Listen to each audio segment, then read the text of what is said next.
आज स्वर्वेद मंदिर बनकर तैयार होना इसी ईश्वरीय प्रेरणा का उदाहरण है। ये महामंदिर महर्षि सदाफल देव जी की शिक्षाओं का, उनके उपदेशों का प्रतीक है। इस मंदिर की दिव्यता जितना आकर्षित करती है, इसकी भव्यता हमें उतना ही अचंभित भी करती है।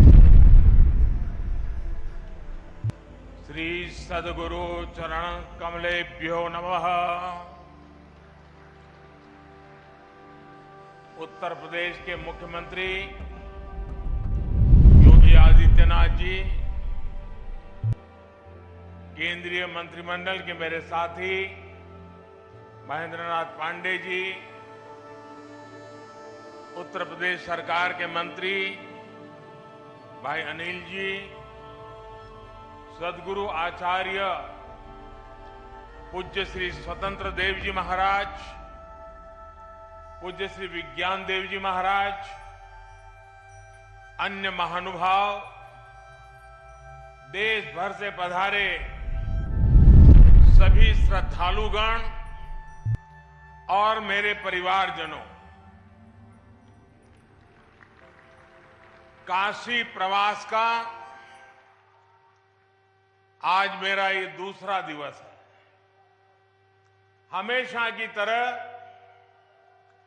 काशी में बीता हर क्षण अपने आप में अद्भुत होता है, अद्भुत अनुभूतियों से भरा होता है। आपको याद होगा 2 वर्ष पहले इसी तरह हम अखिल भारतीय विहंगम योग संस्थान के वार्षिकोत्सव में एकत्र हुए थे। एक बार फिर मुझे विहंगम योग संत समाज के शताब्दी समारोह के ऐतिहासिक कार्यक्रम में आने का अवसर मिला है। विहंगम योग साधना की ये यात्रा 100 वर्षों की अपनी अविस्मरणीय यात्रा पूरी की है। महर्षि सदाफल देव जी ने पिछली सदी में ज्ञान और योग की दिव्य ज्योति प्रज्वलित की थी। इन 100 वर्षों की यात्रा में इस दिव्य ज्योति ने देश दुनिया के लाखों करोड़ों लोगों के जीवन को परिवर्तित किया है। इस पुण्य अवसर पर यहां 25,000 कुंडीय स्वर्वेद ज्ञान महायज्ञ का आयोजन भी हो रहा है।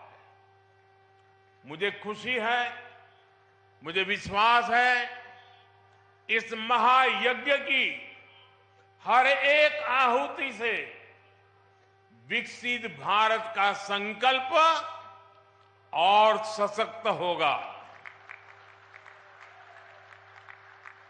मैं इस अवसर पर महर्षि सदाफल देव जी को श्रद्धापूर्वक नमन करते हुए उनके प्रति मेरे हृदयस्थ भावों को पूर्ण श्रद्धा के साथ समर्पित करता हूं। मैं उनकी गुरु परंपरा को अनवरत आगे बढ़ाने वाले सभी संतों को भी प्रणाम करता हूं। मेरे परिवारजनों, आप संतों के सानिध्य में काशी के लोगों ने मिलकर विकास और नवनिर्माण के कितने ही नए कीर्तिमान गढ़े हैं। सरकार, समाज और संतगण सब साथ मिलकर काशी के कायाकल्प के लिए कार्य कर रहे हैं। आज स्वर्वेद मंदिर बनकर तैयार होना इसी ईश्वरीय प्रेरणा का उदाहरण है ये महामंदिर। महर्षि सदाफल देव जी की शिक्षाओं का, उनके उपदेशों का प्रतीक है। इस मंदिर की दिव्यता जितना आकर्षित करती है, इसकी भव्यता हमें उतना ही अचंभित भी करती है। इसलिए मंदिर का भ्रमण करते हुए मैं खुद भी मंत्र मुग्ध हो गया था। स्वरवेद मंदिर भारत के सामाजिक और आध्यात्मिक सामर्थ्य का एक आधुनिक प्रतीक है। मैं देख रहा था इसकी दीवारों पर स्वरवेद को बड़ी सुंदरता के साथ अंकित भी किया गया है। वेद, उपनिषद, रामायण, गीता और महाभारत आदि ग्रंथों के दिव्य संदेश भी इसमें चित्रों के जरिए उकेरे गए हैं। इसलिए ये मंदिर एक तरह से अध्यात्म, इतिहास और संस्कृति का जीवंत उदाहरण है।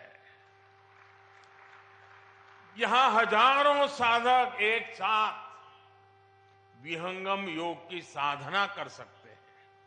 इसलिए ये महामंदिर एक योग तीर्थ भी है और साथ साथ ये ज्ञान तीर्थ भी है। मैं इस अद्भुत आध्यात्मिक निर्माण के लिए स्वरवेद महामंदिर ट्रस्ट को और लाखों लाखों अनुयायियों को बधाई देता हूं। विशेष रूप से मैं पूज्य स्वामी जी स्वतंत्र देव जी और पूज्य श्री विज्ञान देव जी का विशेष रूप से अभिनंदन करता हूं, जिन्होंने इस अनुष्ठान को पूरा किया। मेरे परिवारजनों, भारत एक ऐसा राष्ट्र है जो सदियों तक विश्व के लिए आर्थिक समृद्धि और भौतिक विकास का उदाहरण रहा है। हमने प्रगति के प्रतिमान गढ़े हैं, समृद्धि के सोपान तय किए हैं। भारत ने कभी भौतिक उन्नति को भौगोलिक विस्तार और शोषण का माध्यम नहीं बनने दिया। भौतिक प्रगति के लिए भी हमने आध्यात्मिक और मानवीय प्रतीकों की रचना की। हमने काशी जैसे जीवंत सांस्कृतिक केंद्रों का आशीर्वाद लिया। हमने कोणार्क जैसे मंदिर बनाए। हमने सारनाथ और गया में प्रेरणादायी स्तूपों का निर्माण किया। हमारे यहां नालंदा और तक्षशिला जैसे विश्वविद्यालयों की स्थापना की गई। इसलिए भारत की इन आध्यात्मिक संरचनाओं के इर्द गिर्द ही हमारी शिल्प और कला ने अकल्पनीय ऊंचाइयों को छुआ। यहां से ज्ञान और अनुसंधान के नए मार्ग खुले। उद्यमों और उद्योगों से जुड़ी असीम संभावनाओं का जन्म हुआ। आस्था के साथ साथ योग जैसे विज्ञान फले फूले और यहीं से पूरे विश्व के लिए मानवीय मूल्यों की अविरल धाराएं भी बही। भाइयों और बहनों, गुलामी के कालखंड में जिन अत्याचारियों ने भारत को कमजोर करने का प्रयास किया, उन्होंने सबसे पहले हमारे प्रतीकों को ही निशाना बनाया था। आजादी के बाद इन सांस्कृतिक प्रतीकों का पुनर्निर्माण आवश्यक था। अगर हम अपनी सांस्कृतिक पहचान को सम्मान देते तो देश के भीतर एकजुटता और आत्मसम्मान का भाव मजबूत होता। लेकिन दुर्भाग्य से ऐसा हुआ नहीं। आजादी के बाद सोमनाथ मंदिर के पुनर्निर्माण तक का विरोध किया गया था और ये सोच दशकों तक देश पर हावी रही। इसका नतीजा ये हुआ कि देश हीन भावना के गर्त में चला गया, अपनी विरासत पर गर्व करना भूल गया। लेकिन भाइयों और बहनों, आजादी के 7 दशक बाद आज समय का चक्र एक बार फिर घुमा है।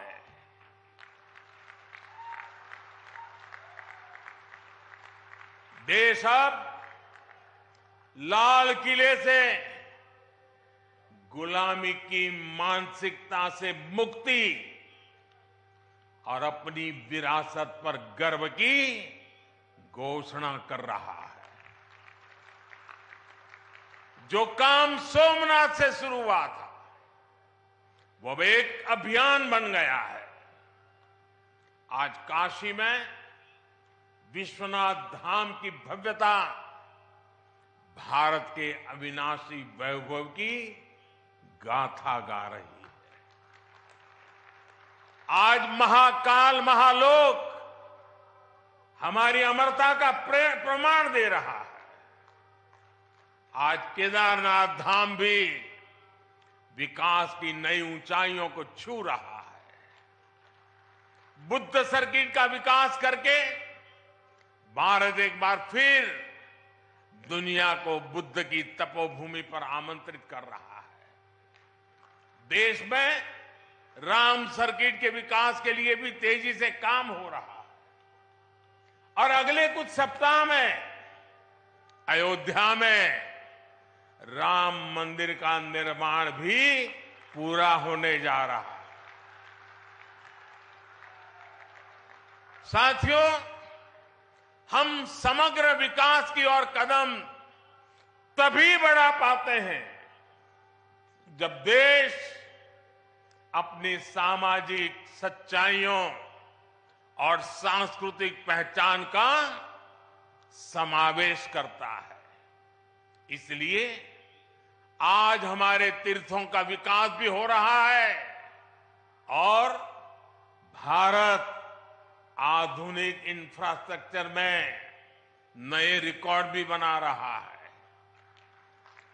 आज देश में विकास की रफ्तार क्या है, इसकी झलक आपको अकेला बनारस ही दिखा देता है। काशी विश्वनाथ धाम ये परिसर का निर्माण हुए पिछले सप्ताह ही 2 साल पूरे हुए हैं। इसके बाद से बनारस में रोजगार और व्यापार कारोबार एक नई तेजी पकड़ चुका है। पहले एयरपोर्ट पर पहुंचते ही चिंता होने लगती थी कि शहर तक कैसे पहुंचेंगे। टूटी सड़कें, हर और अव्यवस्था, यही बनारस की पहचान थी। लेकिन अब बनारस का मतलब है विकास। अब बनारस का मतलब है आस्था के साथ आधुनिक सुविधाएं। अब बनारस का मतलब है स्वच्छता और बदलाव। बनारस आज विकास के अद्वितीय पथ पर अग्रसर है। वाराणसी में कनेक्टिविटी बढ़ाने के लिए पिछले लगभग 9 सालों में ऐतिहासिक कार्य हुए हैं। वाराणसी से सभी शहरों को जोड़ने वाली सड़कें या तो 4 लेन की हो गई हैं या फिर 6 लेन की बना दी गई है। पूरी तरह नई रिंग रोड भी बनाई गई है। वाराणसी में नई सड़कों का जाल बिछाया जा रहा है।